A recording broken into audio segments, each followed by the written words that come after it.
بسم الله الرحمن الرحيم maanta cashirkan wuxuu ku saabsan yahay hypermetropia waxaan ka hadli doonaa oo kaliya as a definition qeexitaan ahaan hypermetropia maxay tahay calaamadaha lagu garto signs and symptoms-ka lagu garto iyo daweynta sida loo daweeyaa maadaama aan rabnay in cashiradu ay koobnaadaan waqti yarna qaataan si aysan dadku ugu caajisin marka typeska iyo causeska waxa sababay iyo noocyada hypermetropia oo kala baxdana waxaan ka dhignay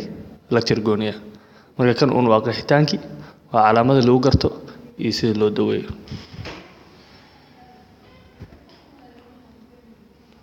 ugu horeen qeexid waa maxay hypermetropia waa horta cudur ku dhaca indhaha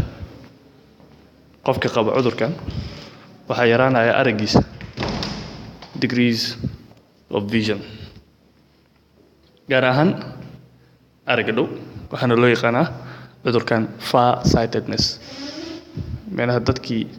waxa fog arkay far sightedness marka waxaa laga wadaa inay aragga dhow uu dhibayo haddaba siduu u dhacaa cudurkan oo waxaan u koosgarayaa ilayska soo gala isha gudaheeda waxa uu ku dhacaa shabakada aragga oo qaabilsan indhaha ee loo yaqaano retina marka uu qofku normal yahay shabakada aragga dusheeda ayaa la rabaa ilayska soo galaya isha inuu ku dhaco si qofka normally caadi wax ugu arko haddaba marka bukaanka cudurkan qaba hypermetropia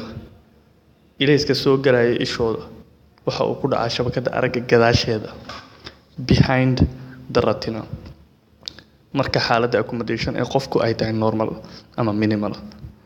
accommodation cashir gooniya aad ka helaysaa waxaana academy ku jira si gooniya u fiirso marka accommodation qofka uu normal yahay ama caadi ama minimum yahay ilayska soo galaya isha marka uu ku dhaco retinada gadaasheeda ayaa waxaa dhacda hypermetropia tusaale sawirkan fiiri ilayskii waa kana soo galaya isha meeshii la rabay inuu retinada dusheeda ku dhaco wuxuu ku dhacaa retinada gadaasheeda marka saas darteed waxaa dhacayo hypermetropia idin sawiro ishii markay saan tahay ilayska soo galaya waxaa la rabaa inuu ku daldaco retinada dusheeda qofka hypermetropia qaba marka waxa lagu leeyahay ilayskii soo galaya wuxuu ku dhacaa retinada gadaasheeda saas darteed ayaa waxaa dhacayso hypermetropia calaamada sayniska lagu garto waxay raali ahaado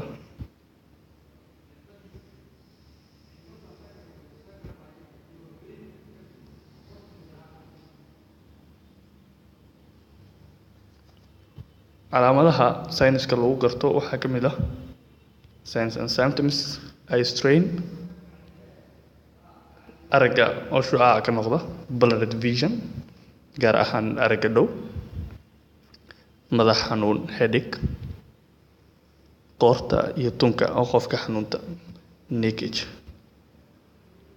indhaha qofka oo u muuqda kuwa yaryar small eyeball wax kale ma aha waxaan ka wado hawaaye waxyaalaha main causeska waxaan ku bari doonaa cashirka kale ee waxyaalaha sababa iyo calaamada u kala baxdo meelaha small eyeball-ka waxyaalaha sababa inay hypermetropia dhacday ku jirtaa marka qofka marka saas si kore u aragto qofka hadduu indhihiisu waan weyihiin waxaad isla markii qiyaasi kartaa inuu qabo cudur la yiraahdo myopia haddii indhihiisa ay u muuqdaan wax yaryarna in small eyes ay u muuqdaan waxaad isla markii qiyaasi kartaa inuu qabo hypermetropia corneada qofku waxay u muuqanaysaa mid ka yar corneada dadka caadiga ah sidii ishiiba hadday yartahay marka corneada waxay u muuqanaysaa mid normalka ka yar anterior jambarka oo corneada iyo iriska inta u dhaxayso uu yahay shallow meelaha distance-ga u dhaxeeya corneada iyo iriska waxaad arkaysaa inay ka yar tahay distance-ga ama cabirka la rabay inay isku jiraan marka waxaad dareemaysaa inay xoogaa isu soo dhow yihiin intaa waxaa ku dheer waxay sababtaa indho qalooc qarsoon latent convergent squint meelaha indho qalooca waxaa loo kala qaadaa labo mid qarsoon oo la yiraahdo foria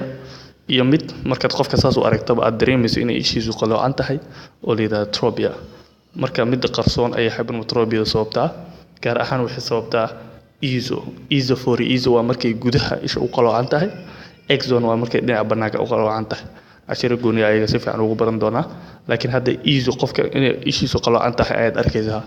sida marka phoriada iyo tropiada loo kala saaro iyo sida labadooda loo helaba cashiro gooni aan ku baran doonaa. intaa waxaa ku dheer qofka ay indhuhu daalayaan, tiredness of the eyes, maadaama akhriskii iyo qofka wax aqriyay iyo waxa xogaa uusan aragii dhow fiicneen oo waxyaalo badan, marka wuxuu dareemaa qofka inuu indhuhu daalayaan. ilin tearing, qofka wuxuu ku leeyahay waa ilmeeyaa indhaha, mataqaa ilin badan ay leedahay. haddaba waa maxay treatmentiga daweynta hypermetropia, sidee loo daweeyaa? ugu horeyn waxaa optionka ugu horeeya ee lagu daweeyo cudurkan waa ocular spectacles, glasses. dadka qaba cudurkan hypermetropia waxaa la siiyaa plus lenses oo loo yaqaan convex lenses ama isku darka. convex lensesku marka waxay suubiyaan wax la yiraahdo convergence of lightkay soo qaloocinayaan. marka waxaa la rabaa lightkii, maadaama ilayskii uu ku dhacayo retinada ama shabakada aragga gadaasheeda, waxaa loo baahan yahay marka in shabakada aragga dusheeda la keeno. hadda sida sawirkan ka muuqato waad u jeedaa marna mataqaanaa ilayskii soo gelaya waa kana qofka hypermetropia qabo waxay ku dhacday shabakada gadaasheeda. waxaa la saaray convex lens, waxay lightkii u dul imaaday shabakada aragga dusheeda, saad hadda aad u muuqataanba.